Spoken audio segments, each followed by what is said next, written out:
Welcome back. In this unit, Unit 3, we will dive deeper into the key concepts that underpin generative AI. We will explore neural networks and deep learning, and we will look at three main types of generative models: Generative Adversarial Networks, GANs, Variational Autoencoders, and Transformers. We will also discuss the strengths and weaknesses of these models, making it easier to understand their practical applications. At the heart of generative AI are neural networks. Think of a neural network as a simplified version of the human brain, with many interconnected nodes, or neurons. These networks learn by adjusting the connections between these neurons based on the data they receive. Neural networks are trained through a process called backpropagation.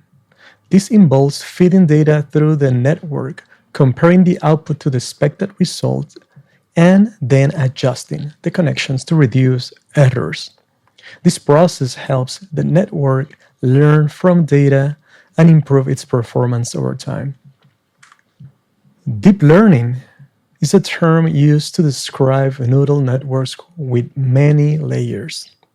These deep networks can learn complex patterns from large amounts of data.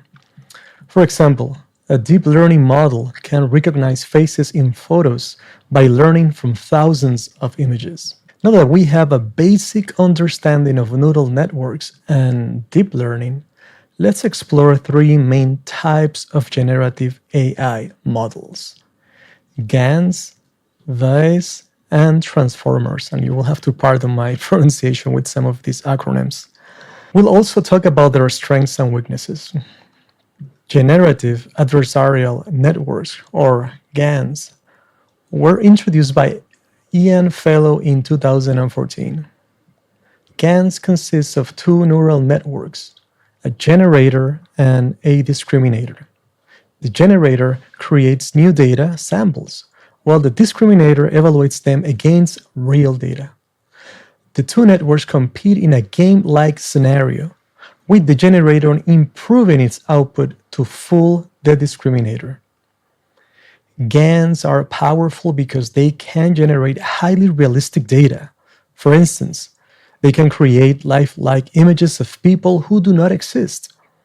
However, GANs have some weaknesses. They can be difficult to train, requiring a lot of computational resources, and sometimes they produce results that look plausible but are incorrect in suitable ways. Variational autoencoders are a type of AI that can create new things by learning patterns from existing data. They work by first compressing the data into smaller, simpler versions, and then trying to rebuild it back to its original form. This process helps bias create new, similar data by using what they've learned from the smaller version. VAEs are great for generating data that is similar to the input data. They are easier to train than GANs and produce more stable results. However, the images generated by VAEs can sometimes be blurry or less detailed compared to those generated by GANs.